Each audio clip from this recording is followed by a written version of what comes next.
Yes, Radu and Rob, what's up, y'all? You already know. So one thing I was thinking about is how hard teachers go on break. I wonder if other people go on breaks as hard as we do. Maybe doctors, stuff like that. But when I'm on break, sometimes I feel completely disconnected, detached, removed, distanced from the fact that I teach for a living. It's like, what do I teach? Who do I teach? Where do I teach? How do I teach? It's like I just totally forget everything having to do with the fact that I'm a teacher. I guess it's because the job is so stressful, it's so full on, it's so intense. You know, when you allow yourself to break, you just like fall into a deep state of just like, you know, just removing yourself from the fact that you teach. And I think that's actually a good thing if you can do it, because some people really cannot. You know, some teachers are like teachers and, you know, people working in school admin or whatever like that. They're like that full time. I'm not one of those people. When I'm not there, I don't feel it. And I'll talk about it, yeah, but I don't take it with me. And when I break hard. When I say break, by the way, I mean holiday, vacation, break. It's interchangeable for me. They call it holiday internationally, you know, and back home in the US, we use holiday for like special government mandated days, you know, holidays, Christmas, you know, New Year's, Martin Luther King, you know, those are holidays. But we mean it as like you're on vacation. Like, oh, you know, did you go on holiday? Which actually I like. So anyway, I'm on holiday. Obviously, I live and work in the Middle East, in Qatar, and Ramadan has just ended. Eid Mubarak, and you know, we are on Eid break right now. So yeah, and I am on break, fam. But I'm about to break the break because I'm gonna start my work maybe in the next couple of days. You know, lesson planning and report writing and all of that. But I mean, who breaks harder than a teacher, man? Yeah, I'm assuming, you know, maybe people like doctors and stuff like that, but teachers, we break hard. Anyway, you know, they have that thing that they say white people don't use washcloths, like they don't use rags. When I say washcloth, I mean a rag, and black people do, and black people are like, oh, because they don't, yada yada yada, you know, race war type shit. But you know, I have to say, black people, I got a confession to make. My wife knows this about me. I don't use a wash rag. No, I don't. I have a thing about the wash rag. It just feels like it has a lot of germs and bacteria and stuff in it. So I use the bar. I use the bar soap like you know, white people in 90s soap commercials, you know. I just be like lathering, like, you know what I mean? You know, sometimes I might get a little loofah action going on, you know, something like that, but I don't really. Periodically I do use the rag to exfoliate my body, but for the most part I don't use the rag. It just doesn't feel right. I use the rag on my face though.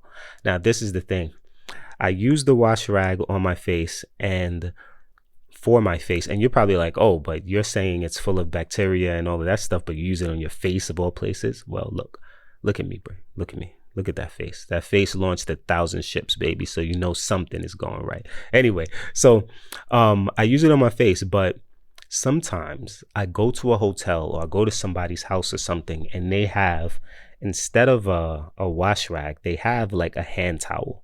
You know, like they'll have towels, then they have what they think are rags, and they give you a wash rag, you know, a washcloth, but it's like half of a towel. I'm like, what am I supposed to do with this? Whether I'm using it on my body, which I rarely do, or my face or not, like, you know, it's how, what can I do with that?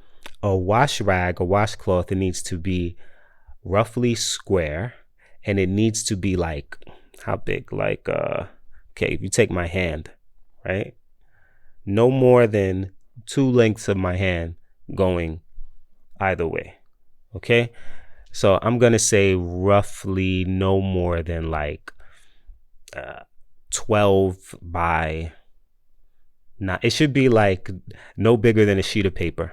Okay, you know, they call it what, an A4 sheet of paper. Like your wash rag shouldn't be bigger than an A4 sheet of paper. It shouldn't be half of a towel. It's like I'm washing my face with a t-shirt. Like I'm not into that, fam. You know, go to somebody's house, like, oh, do you have washcloths? Like, sure. and they give you a damn near towel. I'm like, what am I supposed to do with this? Am I drying myself with this? Am I washing my car with this? Like, what's this? What's this about? Oh man. Also, guys, I drink, but I don't drink a lot. I don't drink a lot. I don't drink as much as I used to. I was never a heavy drinker. I drank in parties and stuff like everybody, and sometimes a little more than a little, a bit more than a little, but then not quite a few, as Dress from Black Sheep said in Flavor of the Month. But I drink a lot less now. And I remember talking to my friend years ago, and we were like, what's with those people who like stop drinking? They're in their 30s, 40s, and then they don't drink anymore. And we're like, what happened to them? What did they do? That made them feel like they couldn't drink anymore. They're like, it's just, and then you ask them and they can't really tell you. It's like, they're like, yeah, I'm not really into it anymore. And you're like, that's not an explanation, but I have to tell you, I've reached that point.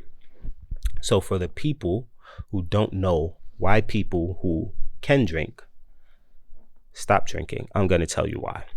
Now, I haven't stopped drinking, but I can see myself eliminating it pretty soon. Being one of those people who, will say every once in a while I'll have a glass of wine. Like, I can see myself becoming one of those people. I'm not there yet, but I'm on the path. So for one, at a certain age, you just realize your body hates it. And you knew that your body hated it when you were younger because you had hangovers and stuff like that. But everything hates it. I don't know. You just feel like the next day things are going wrong that just shouldn't with your body. It's like, I won't even have the hangover because I don't drink to hangover. I don't drink to that point.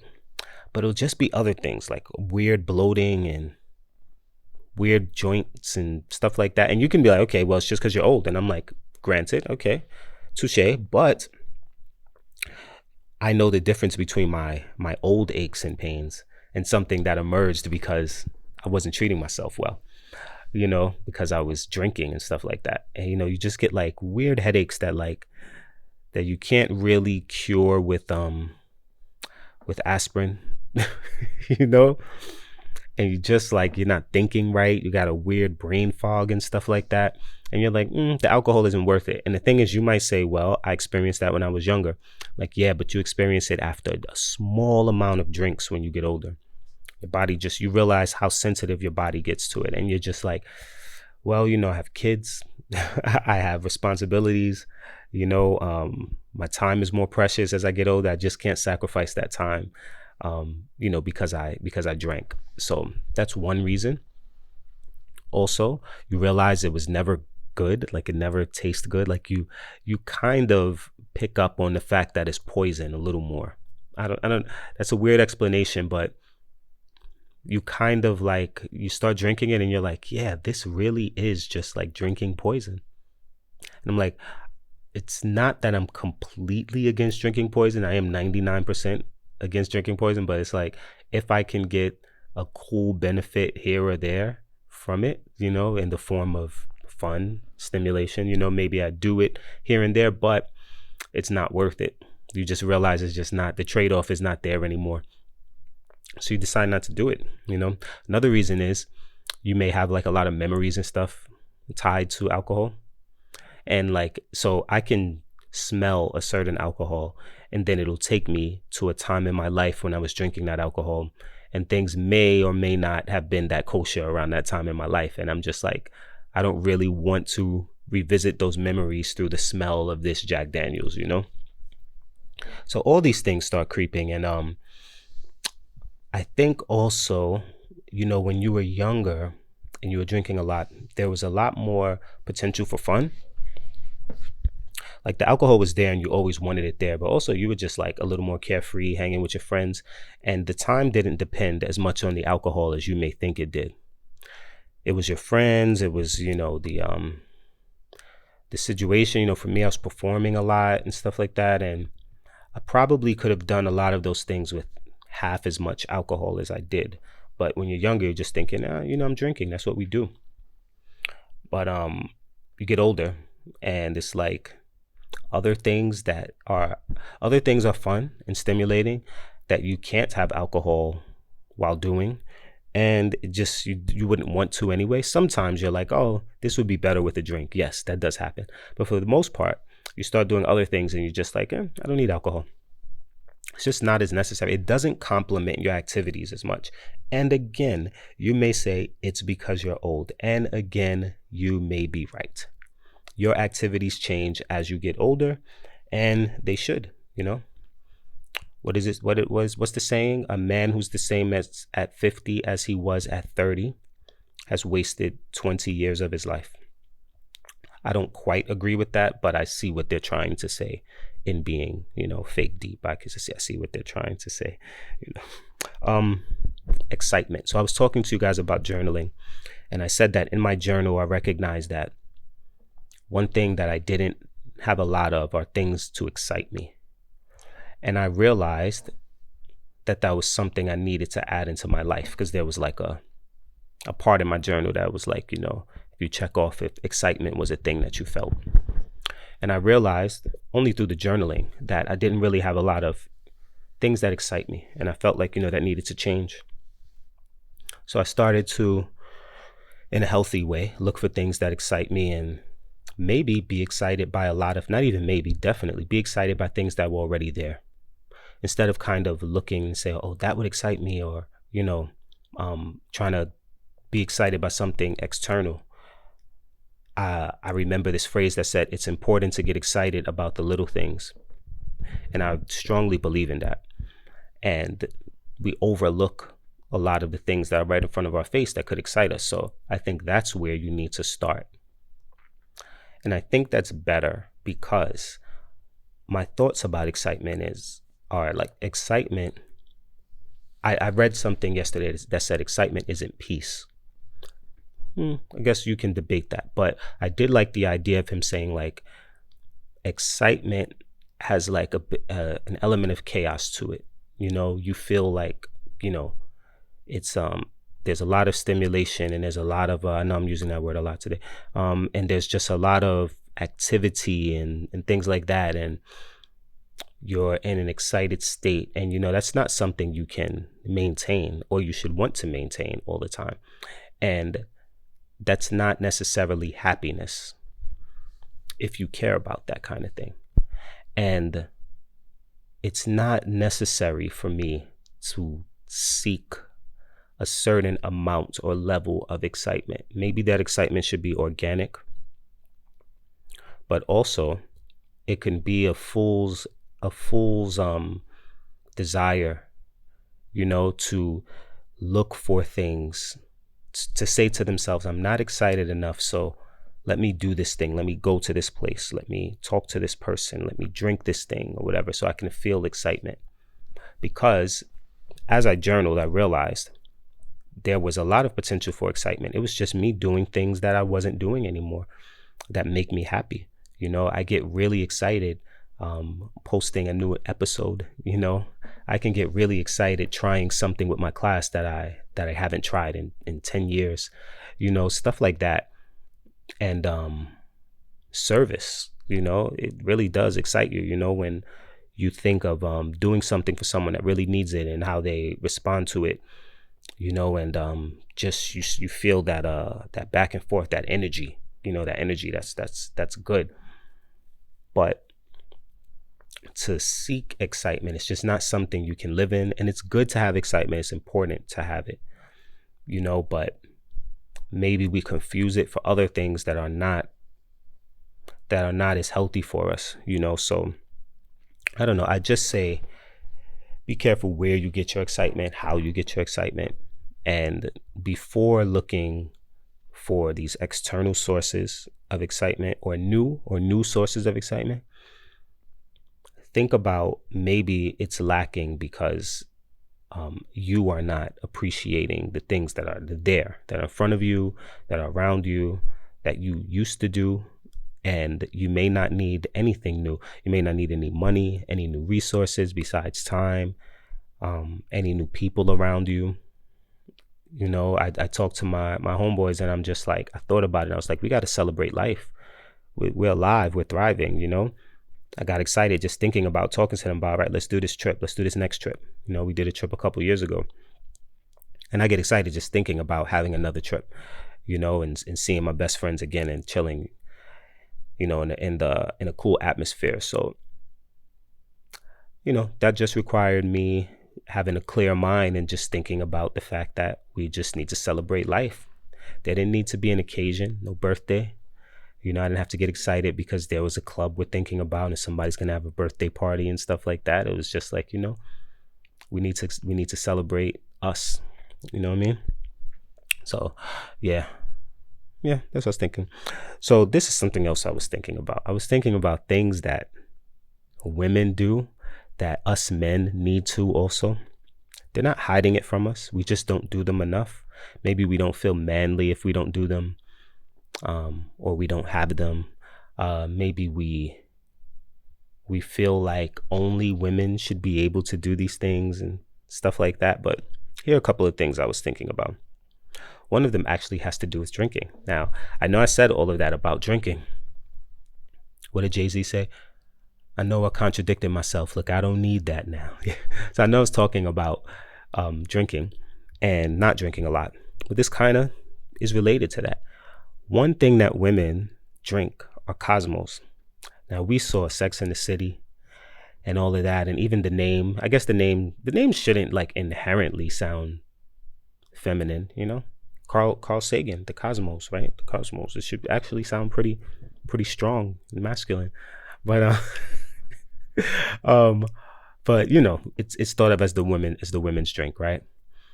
Because of Sex in the City or whatever. And one time my homeboy got a Cosmo and he was like, damn, this tastes good. I think it was Merc. He was like, yo, this tastes good. If I recall right, I think he told them to put it in like a manly glass or whatever like that. And you know, I had one time and I was like, oh, he's right. These joints taste good, but you ain't gonna be out ordering a Cosmo, right? But you might order a cocktail that also is just alcohol and something sweet, right? But you won't order a Cosmo. Get a Cosmo, fam. They good. If you don't want to get it, have your lady get two. You know, and I know we're not all with ladies, okay, and we're not all hung up on these kinds of things. But for those of you and us that are at times, get a Cosmo. They taste good. If you want a buzz, you're still gonna get a buzz, you know, and you don't gotta prove anything by drinking that horrible Hennessy. It's so gross, you know, all types of disgusting whiskeys and things like that. Just, you know, have a Cosmo, man. What else? Child's pose. Do you know about child's pose in yoga? Yeah, you know, men need to do that just because. You don't need to do it because yoga. First of all, yoga, if you're not doing that, you need to incorporate some yoga in your movement routine, your fitness routine, right? At least once a week or something. But even outside of that, just get down into child's pose. You know, I know a lot of men probably feel vulnerable in child's pose, you know. So that's when you get on your knees and you sit back almost to where like your butt is touching your the back of touching your heels. You sit back on your heels, right? You're on your knees, and then you stretch your arms out in front of you and you put like your chest and your face towards the floor. You know, you kind of rest your forehead on the floor there and you stretch out in front of you with your hands. And let me tell you, man, listen, a lot of us, we got those tight backs and all that tightness in the sides and those lower areas and stuff like that, and the shoulders and all of that, and it hits all of that, fam. And you could child's pose it and go a little to the left, a little to the right, little turn it a little bit and everything. You're like, oh man, you know what I'm saying? That's good. You know, we need to be hitting those a lot more. You know, don't just let the women do that. You need to do child pose. What else? All right, look, if you're laying down, usually we're bigger than the women. Not always, definitely not always, but a lot of the times, right? The average man is bigger than the average woman. But even if you're not, we are the big spoon. That means when we're laying down on our sides. We are behind the woman, and we're holding her from behind, with our arms wrapped around her. She feels secure. She feels cozy. She feels comfortable. She feels safe. You can let her be the big spoon. You don't have to think of it as big and little spoon. We don't have to even attach those kinds of words to it, okay? If you don't want to. It's okay for you to turn around and your lady to put her arm around you. It's pretty nice. You're laying on your side like that, chilling, and your lady kind of is behind you, puts the arm around you, hugs you. Your lady or your man, puts the arm around you. If you haven't been a little spoon, try it. We don't even call it the little spoon. If you want the one on, on that side, right? What else?